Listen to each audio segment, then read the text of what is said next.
She gets asked the price gouging question, and here's how she answered it. Watch this. Prices are still high. Yeah, I agree with you. You said you want to take this on by going after those who engage in price gouging. Yeah. But as somebody who supports free markets, who's a capitalist, how do you go after price gouging without implementing price controls? Because once we get in this zone, people start to get worried and they say, I don't know what she stands for.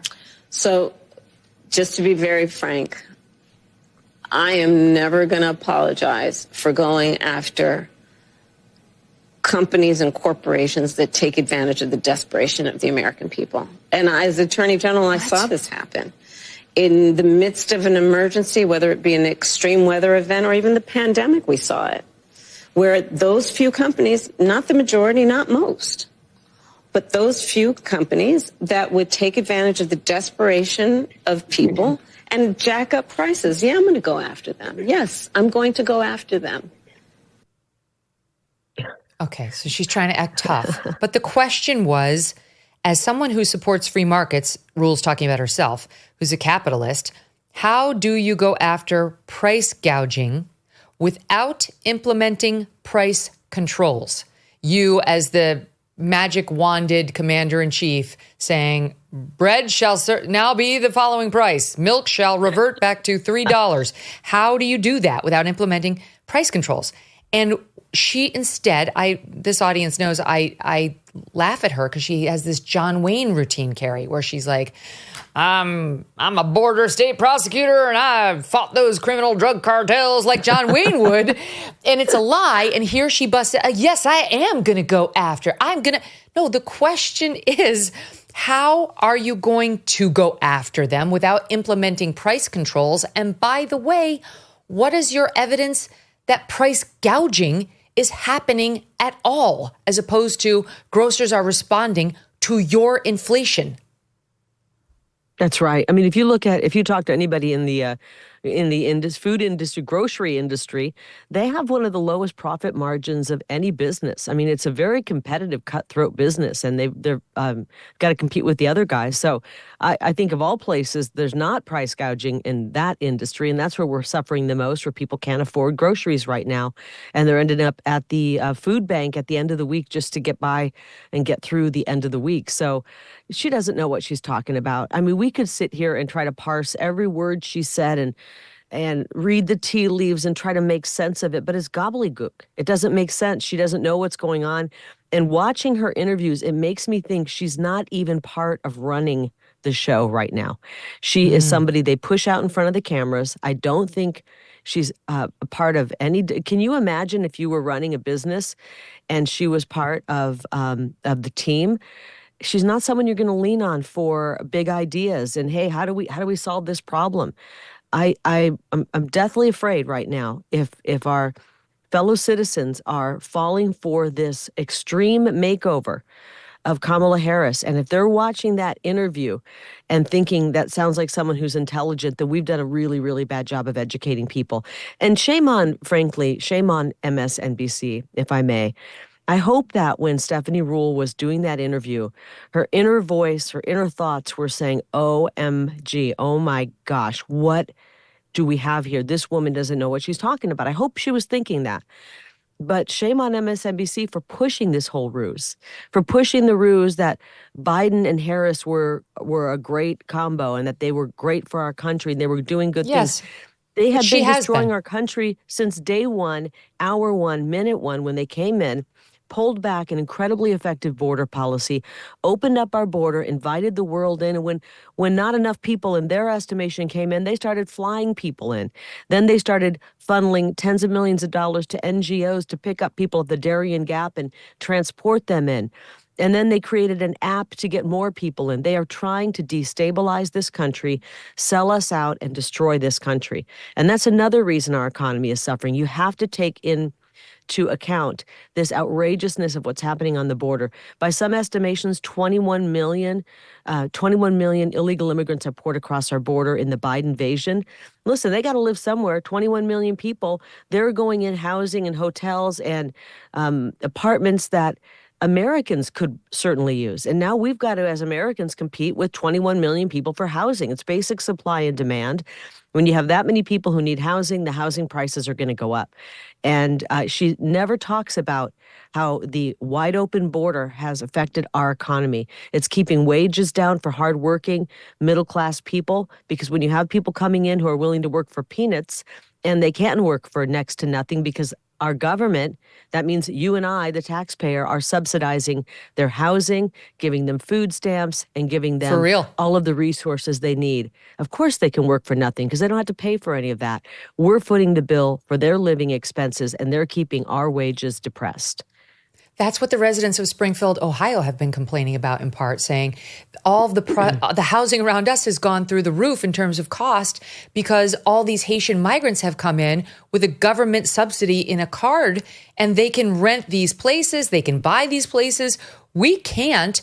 And then, of course, once there's a viable market of renters and buyers there in the form of Haitian migrants who have our taxpayer money, they can drive the prices up all around them. And so the Americans there, the Springfield residents, are losing on every front. Now they can't afford their own homes, their own leases. Yep. They can't afford to release, and not to mention what's happening in the community with all the rest of it. So yes, the subject of immigration was brought up. I want to get to that with you because obviously you are running for Senate in a border state. I did not this see the did whole come interview. up. Oh no, I'll play it. No, I didn't have to watch the whole interview. You did the right thing. You did the right thing. I'm here for you. You did the hard work for us. Took the pain for my audience and you. Here she is asking her about immigration. Communities around the country that have legal immigration, many have said we're at capacity. And many feel like the government has said to them, well, adapt, sit down, be quiet. This is how it is. What would a Harris administration do for those communities who've taken in many, many legal immigrants but are at capacity? Well, first of all, we do have a broken immigration system, and it needs to be fixed. And if we take a step back, months ago, some of the most conservative members of the United States Congress came together with others, proposed a border security bill. Donald Trump got word of the bill, realized it was going to fix a problem he wanted to run on, and told him to kill the bill. I will bring that bill back and I will sign it into law. And we need a comprehensive plan that includes what we need to do to fortify not only our border, but deal with the fact that we also need to create pathways for people to earn citizenship. Wait, what was that? There you hear it at the end? Just slid right in there. Yeah. She really does want amnesty. She does. The people running the Democrat Party, my opponent, Ruben Gallego, actually voted to give these people amnesty and voting rights. By the way, he wants everyone who's poured across to have amnesty, which leads to then citizenship. But he wants them to have amnesty and be able to vote right away. He's voted for that twice now. So that's pretty despicable. But a couple of different things here. I live on a border state here. I live in a border state in Arizona, and we're really suffering there. The whole country is now because we're all border states. There's a big difference between border security and immigration policy. Border security is keeping us safe, is making sure that nobody is just pouring into our country unvetted. And we've had, as I say 21 million. That's what I'm hearing President Trump say. He always seems to get the numbers right. People kind of go, wait a minute, that number seems inflated. And then sure enough, we find out he was absolutely right. So I think we're closer to 20 million people who've poured in illegally, unvetted. We also have seen, as the DHS has confirmed what Trump said, which is that places like Venezuela are emptying out their prisons and their insane asylums. We're seeing it in Arizona. We have these Chilean street gangs, which are they're called the dinner time bandits, breaking into homes at dinner time by the hundreds, robbing people blind. We're seeing the dangerous Venezuelan gangs who are taking over cities and towns and doing home invasions in Colorado and other places. In New York City, the subways aren't safe. The streets aren't safe. The government, our federal government, has flooded us with dangerous people that are walking amongst us. I think of Laken Riley, that nursing student in Georgia who went out for a morning run. And, she's expecting that the government is making sure people are vetted if they're coming in. She doesn't know that she's going to be running past somebody who is a violent rapist and killer. And the poor girl has lost her dreams, has lost her life because of that. And it's happening time and time again.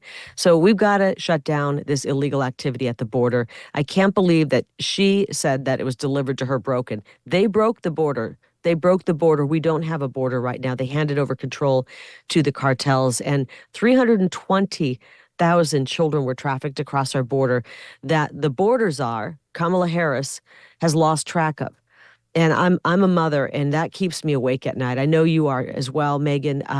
The thought of these kids first, being trafficked. I've seen video of them coming across. Many times they're coming across in large groups with people who are not family members. They look like they're drugged as they're coming across the border. For them to get thrown into what kind of, only God knows what kind of a horrible world they have been thrown into and have gone missing now. God bless President Trump. He's saying it. I'm saying it. We need to repatriate these people back to their homeland in order to save our homeland. And we need to find those children. I hope they're still alive, and reunite them with their families in whatever country they came from. You know, my family and I love our dogs. Yes, even Strudwick. Thunder makes it easy. Strudwick was challenging. Today, he broke a butter tray. That's, I think, his third. Anyway, I love him notwithstanding. These guys have a great life, but some dogs are not so lucky. And that is why I'm so glad to tell you about Delta Rescue. It's the largest no-kill, care-for-life animal sanctuary in the world.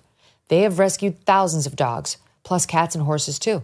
They provide all the animals with shelter and safety, and most of all, love. And they've been doing it now for more than 45 years. Delta Rescue relies solely on contributions to stay open, and giving can bring tax benefits to you as well. Speak with your estate planner about how you can grow your estate while helping animals in need. And check out the estate planning tab on their website to learn more. We love our Thunder and Strudwick, but would love for other dogs who need love in their lives and a home to find them. Visit deltarescue.org today to learn more. That's deltarescue.org. Thanks so much for watching. If you like what you just saw, hit the subscribe button for more clips and full episodes.